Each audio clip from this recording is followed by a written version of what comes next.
Hey folks, welcome back for a quick video update.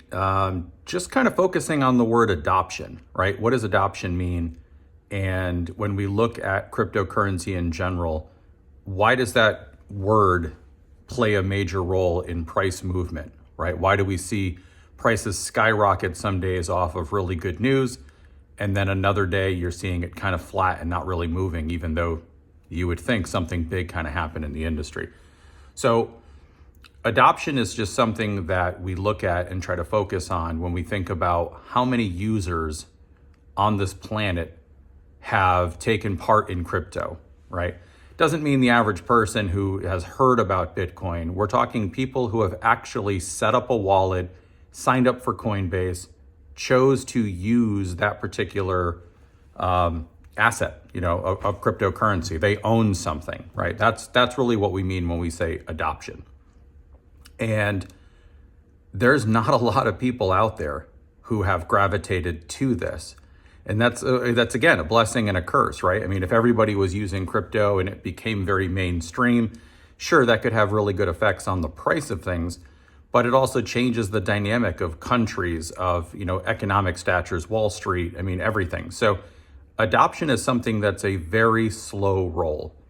It's not something that happens overnight, and it's not even something that happens in a decade or two, right? Unfortunately. You think about the greatest technological advances of our civilization, and some of them have taken a real long time to really gravitate to, whether it's convenience, whether it's just, people fearful of new technology, whatever it is.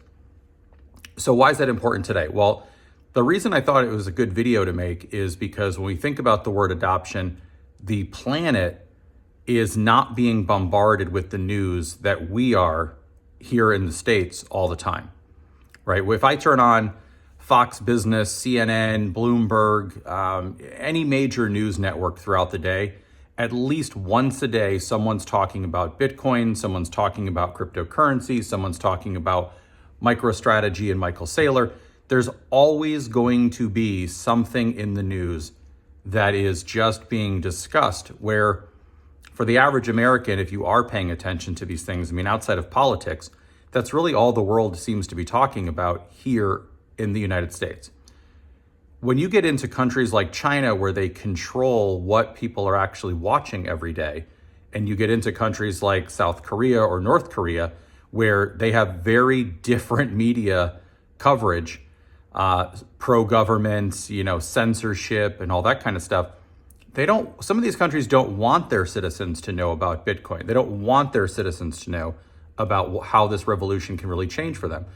And then there's other countries that, for lack of better terms, have gone through such turmoil and such chaos and war, and every day is just thriving to survive. They're gravitating towards crypto in much bigger ways than even we are in the States, because it's out of necessity.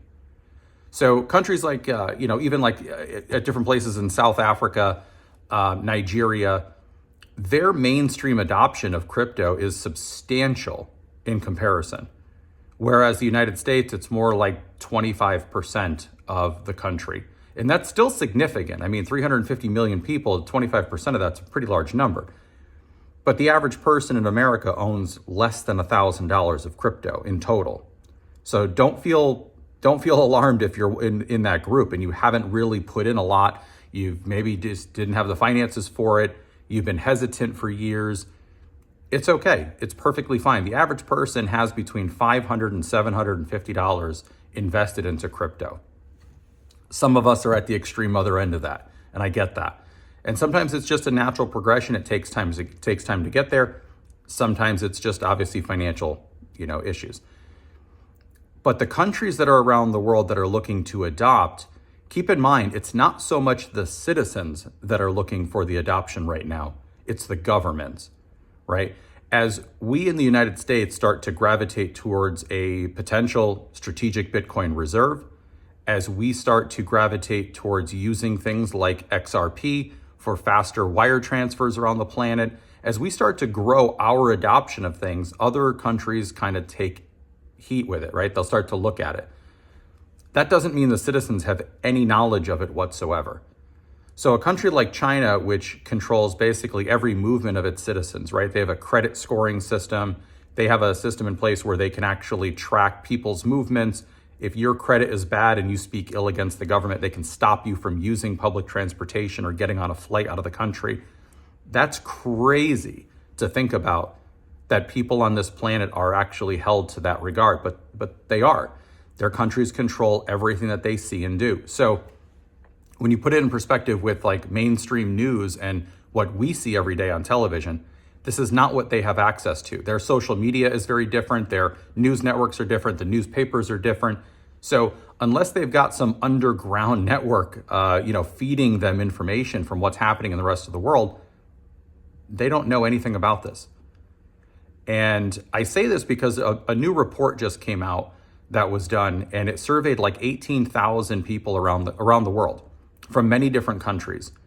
And historically, America was not at the top of the crypto game, where I really thought that kind of surprised me. I mean, I really thought that I would think of the United States, we have such a free press, we'll say. But people get their news and information from social media. You can turn into any news network, like I said, and they're pretty much talking about crypto in some manner. So people are at least tuned in here. But other countries are far further down the track than we are. And that's a real positive thing. I mean, that's great. So countries like Nigeria and other countries, they're doing it out of necessity, right? Argentina did it out of necessity. We're not doing it out of necessity yet, right? People in this country still firmly believe that the government's fine, that fiat currency and our cash system is fine, that there's no real major reason to get out of that and jump into crypto. Other people are doing it out of force and necessity. They have to for survival. There's other countries now that are just still in the speculative mode. They're just hearing about it. They're just getting kind of their toes wet, so to speak. Countries like Japan. Japan is very much behind the curve when it comes to cryptocurrency. You think about Japan, I mean, they're very technologically advanced. A lot of great technology comes out of their country. You would think that crypto would be on the forefront. It's not. It's not. And the average citizen doesn't really understand blockchain. They don't understand Bitcoin, how it works. Sure, it's, in certain circles, I'm sure people are very aware of it, but it's just not as mainstream as it is here. So when you start to think about a lot of these other countries, I mean, even Canada now having Trudeau finally outed, he's resigning, the hopeful next prime minister is going to be a little bit more pro-crypto. Same as we've got here now in the United States with Trump taking over in just about 2 weeks now. So when your leaders are going to be a little bit pro-crypto, that means I imagine you're going to see more of it in conversations. You're going to see more of it on the news. You're going to see more of it in headlines. And I think that's going to spark a really large movement in 2025, bigger than we've ever had before. Because if you go back to the origins of Bitcoin, right, we're talking, 14, 15, 16 years ago, I made a video on this prior. It was really only the nerds who knew about it. It was the tech savvy programmers who thought it was cool. It was something innovative. It was just, it wasn't changing lives back then. Fast forward 14 years later, and it's becoming a currency used by countries and their citizens for survival and to make sure that their government doesn't screw them. I don't think anyone really saw that one coming. And now you're going to see in 2025 a historic adoption, because countries, leaders, their citizens are now really being forced in a way to kind of get more of that information out. They're going to hear about it. They're going to see it. It's going to be more widespread news. The fact that Trump may actually implement a strategic Bitcoin reserve for the country, it doesn't necessarily do wonderful and amazing things overnight for us. I mean, I can see the positive, for sure, don't get me wrong, but the ripple effects that it's going to have on the planet, because other countries and other leaders are going to look at this as, either America's doing something amazingly brilliant or really stupid. And only one of those two truths is going to come out and prevail. I definitely think it's going to be for the positive. So I think when countries start to learn that their national debts, kind of like ours, can actually be retooled and potentially lowered by investing into crypto and using that as a monetary system for citizens, I really think 2025 is going to be a strong year of change. So, Bitcoin goes through these 4-year cycles. We kind of look at it. Okay, we're in the middle of a bull run right now. Everything's kind of on its way up. All the other cryptos follow Bitcoin. So we're waiting for this to really move. And it's kind of a waiting game. I just think 2025 is going to be different. I strongly do. I think we're going to see big moves this year, but I think you're going to see big moves in markets that you've never really seen before because the governments can't hold back the dam any longer. And that's really what's been holding crypto back is a lot of countries and a lot of regulatory systems. Even here in the States, we had the SEC for years kind of putting a lot of blocks and a lot of roadblocks up to stop crypto from being widely adopted. I think those rails are off now. I think we're going to be a little bit more free to choose. I think we're going to have a lot more options available. I think you're going to see a lot more folks getting into mining cryptocurrency because they can see the profitability of it. They understand it. They want to be part of that system the way the nerds did 16 years ago. I call them nerds because I was one of them, so I don't think it's an insult. But I really feel that 2025 is going to be a revolutionary year for crypto. Now, keep in mind, it's not going to happen overnight. It's not going to be an instant, okay, here we go. It's going to be a slow roll because, again, things still have to pass through Congress. The strategic Bitcoin reserve is not something that's just going to be a light switch flipped on. But I think if you take into consideration the way that news will ripple through all these other countries, these other news networks, when the United States does something big like that, we're talking, this is potentially one of the biggest news bombs that you're ever going to see, that the United States is going to actually set up a strategic reserve of a digital currency, have the fiat dollar actually backed by something again, which it hasn't been in half a century. I think that's really going to make waves. So the important takeaway from this video, if I leave you with nothing else, understand that only positive things are on the horizon. Do what you can to be part of this, right? At all cost, do what you can to be part of this. Don't be the person who sits there and goes, yeah, I saw it coming. I just, did nothing about it. Make a life-changing decision. Do what you can. Invest what you can, right? We have a channel on YouTube. We've got a group on Facebook. We talk about this stuff every day, all day. And it's just for our betterment. We want everyone to succeed in this. We want everyone to thrive in this.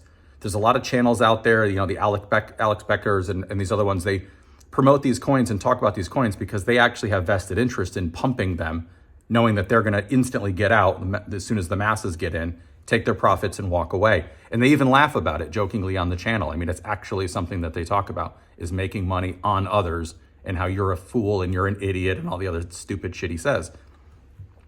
Smart guy, but that's only smart because he knew how to manipulate a system and take advantage of others, and unfortunately laughs at when he does. Our channel is completely the opposite, right? We want to talk about events. We want to talk about things that are happening. We don't want to have any false promises. We don't want to make crazy predictions. We want to be very realistic because crypto is something that is going to change and revolutionize this planet and the citizens on it for the better. And there are definitely potential risks. There are definitely things that you need to educate yourself on before jumping into the deep end, but that's what we're here for. We're here to help you with those decisions. We're here to help you understand this and get through it. And most importantly, just to have fun with it. So I'll leave you with that. Have a wonderful day. Stay tuned for more videos, and God bless.